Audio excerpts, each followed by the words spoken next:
Ассаламуалейкум қазақ елі, қалдарыңыз қалай? Бүгінгі тақырып жалпы жаңа жыл туралы айтайын деген. Бүгін қазір бәрі ажиотаж болып отыр, Алматының өзінде быт-шыт болып отыр қазір. Бір қызық айтайын мен сіздерге. Мен жақында Балқашқа барып келдім ғой, сонда бір бауырымыз намазхан кісі, әйелді орамалда, Аллаға шүкір, бала шағасы да намазда. Соны мысалы мен өз басым балаларымды жаңа жылға қатыстырмаймын. Балаларым еш уақытта жаңа жыл күтпейді. Біз тек қана екі-ақ мейрамды күтеміз. Ораза айт пен құрбан айт. Балаларым да соны күтеді. Сыйлығын да сол жерде, сол кезде берем. Сіздердің көп деген бала шағалар бар ғой, алхамдулилля. Көбісі жаңа жылды күтеді ғой. Мен өз балаларым тек қана құрбан айт пен ораза айтты күтеді. Өйткені мен сол кезде бүкіл жағдайды жасаймын балаларыма. Сіздерді соған шақырам. Одан кейін мен айтайын дегенім, сол Балқашта болған оқиға мынандай болғанда, мұғалім бағанағы досымның баласына бүйтіп айтты. Ол бір 11-12-дегі бала. Соған бүйтіп айтқан: сен бар да міне мына тақпақты жатта, одан кейін шошқа болып киініп кел дейді. Субханалла, Алла сақтасын, біліп тұр негізі, әдейі дейді.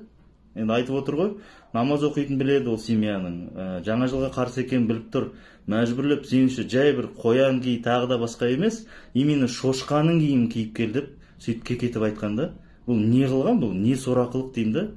Неге тиісесіздер? Дінге хотя бы тиіспеңіздерші, адамға тиіссеңіз, дінге тиіспеңіздерші, айналайындар. Ислам діні бәріміз мұсылман емеспіз бе? Бұларыңыз не? Мен өз басым балаларыма тіпті даже салютты да көрсетпеймін. Салют көрсетпеймін, өйткені харам.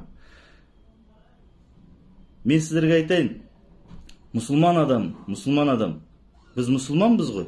Мұсылман адам Қағбаны тауаф ету керек, айналып, шыршаны емес. Мұсылман адам зәмзәмді көтеріп, дұға, тілек жасау керек, арақ пен шарапты емес.